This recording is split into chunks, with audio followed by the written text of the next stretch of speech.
Number one is increase your income. At the end of the day, it doesn't matter what anybody tells you. I learned, when I was cutting hair and I was a barber, or, when I was trying to make money, I didn't make a lot. So when I got into real estate, that was my career where I was actually going to go ahead and increase my income.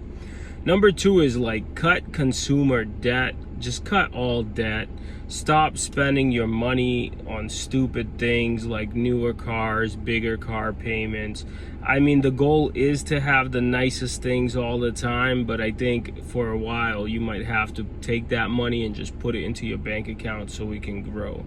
And the last thing that you have to do in order for your wealth to build is invest in real estate.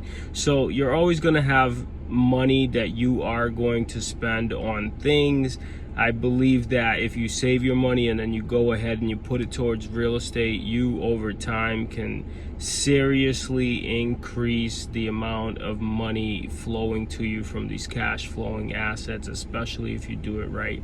And I'm talking about if you're starting out from not an uncle who's rich or an aunt who's rich or a rich family. I was talking to this one guy and he was telling me oh, my uncle owned 10 buildings on Newberry Street and now I'm getting into real estate. That's different than if your uncle didn't own 10 buildings on Newberry Street. So start small and be careful on how you plan and you go and you save your money, because I don't care what anybody says. Most of real estate, most careers, most building of you becoming a better person, it's just a much slower process than most people make it out to be. So at the end of the day, if you just take your time, you will be able to become more successful. But just know it's a marathon. It's not a sprint.